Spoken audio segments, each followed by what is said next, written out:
Hello बच्चों, next question number 3.3 topic चल रहा है ट्रिग्नोमेट्री हमारा। यहाँ पर सिद्ध करना है sine square pi by 6 plus cos square pi by 3 minus ten square pi by 4 equal minus 1/2 सिद्ध कर प्रूव करना है। दिया हुआ सवाल पहला सवाल है सिद्ध कीजिए कि ये बराबर इतना। तो देखिए हमको क्या करना है, इसमें बहुत ही आसान तरीका है। और आपको पता है कि पाई बाई 6 कितना होता है, तो आप सीधी सीधी वैल्यू पुट कर सकते हो। नहीं पता है तो पाई की वैल्यू 180 होती है, तो पाई के स्थान 180 पुट करके सॉल्व करके आप सॉल्व कर सकते हो। साइन स्क्वायर पाई बाई 2, देखिए अनुपात पे घात लगी है तो पूरे की घात होती है, एंगल पर घात लगी है तो पूरे की घात नहीं होती है। यानी मैं ये कहूँ कि साइन स्क्वायर थीटा, तो आप इसको लिख सकते हो साइन थीटा का होल स्क्वायर, ठीक है।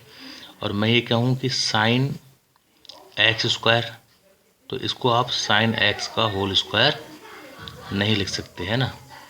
अगर एंगल पर घात है तो एंगल पर रहेगी, अनुपात पर घात है तो वो पूरे की घात होगी, ठीक। तो यहाँ पर अनुपात पर घात है, अनुपात पर घात है पूरी घात हो गई, अनुपात पर घात है पूरी घात हो जाएगी, अनुपात पर घात है पूरे की घात हो जाएगी, अनुपात पर घात है पूरे की घात हो जाएगी। तो साइन स्क्वायर पाई बाई 6 को आप क्या लिख सकते हो, आप लिख सकते हो साइन बाई पाई बाई 6 का whole square, cos pi by 3 का whole square, minus ten pi by 4 का होल स्क्वायर, ठीक है। ये आपने लेफ्ट हैंड साइड ले लिया। अब पाई बाई 6 का मतलब होता है 30, साइन 30 का मान कितना होता है 1/2। या तो आप सीधे ऐसे पता है आपको पाई बाई 6 30 होता है, तो सीधे वैल्यू पुट करके कर दो। और नहीं पता है तो पाई का मान 180 पुट कर दो। भाई पाई की जगह 180 पुट करोगे, 180/6 यानी 30 आ जाएगा, ठीक है। तो पाई बाई 6 का मतलब होता है साइन, चलिए लिख देता हूँ मैं एक बार, 180/6, कॉस पाई के मतलब 180/3, और पाई का मतलब 180/4, ठीक है।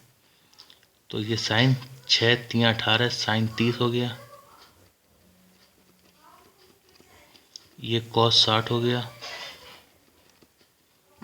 और ये टेन 45।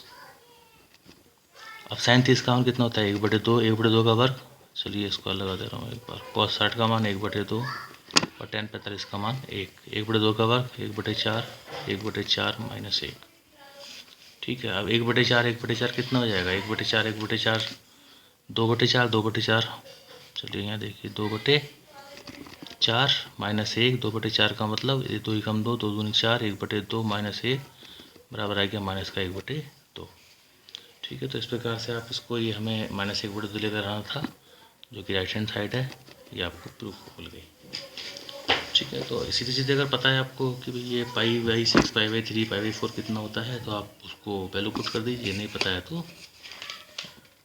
आप कर लीजिएगा। नेक्स्ट सवाल देखते हैं हम, देखिएगा।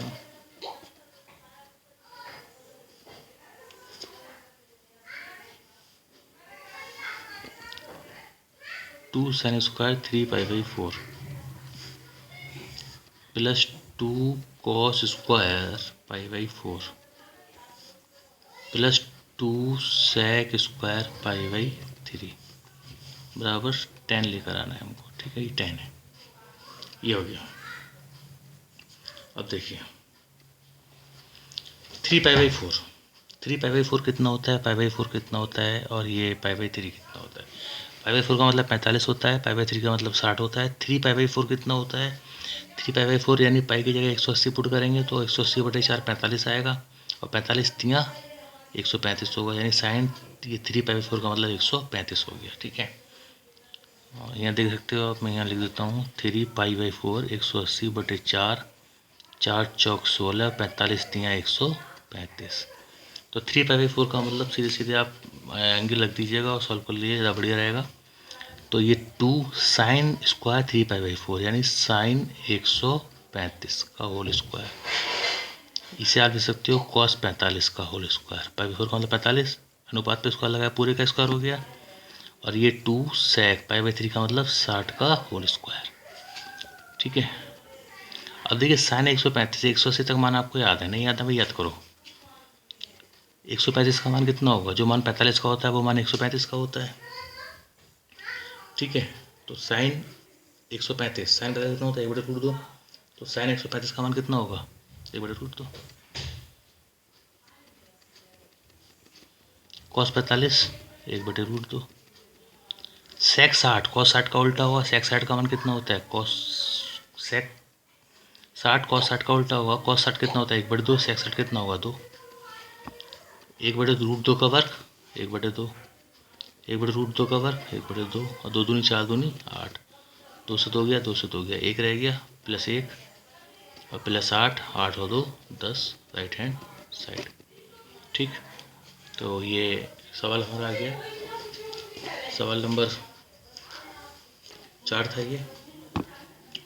और देखिए आगे सवाल,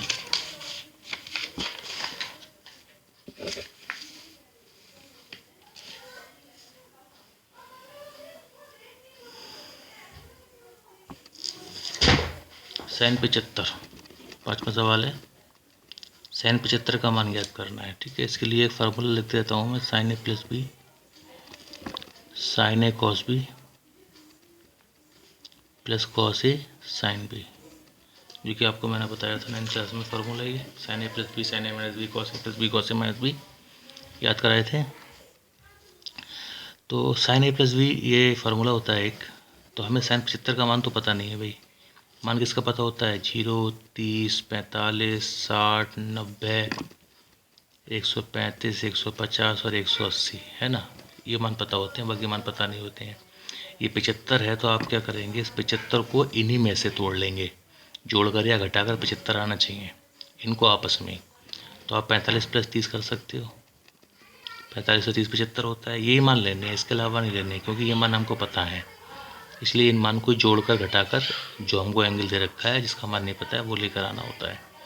अब ये sin a प्लस बी बन गया, देखो फार्मूला बन गया ये sin a प्लस बी का बन गया, तो sin a प्लस बी का फार्मूला बन गया, फार्मूला लगा दो कितना होता है sin a plus B sin a cos b plus cos a sin b, sin a cos b plus cos a sin b, तुलना करेंगे तो a का मान कितना है 45 और b कितना है 30, 45, 30, 45 और ये 30, sin 45 1/√2 cos 30 का मान √3/2, cos 45 1/√2 sin 30 का मान 1/2, गुणा करेंगे √3/2 और 1/2 तो ये कितना आ गया √3 प्लस 1/2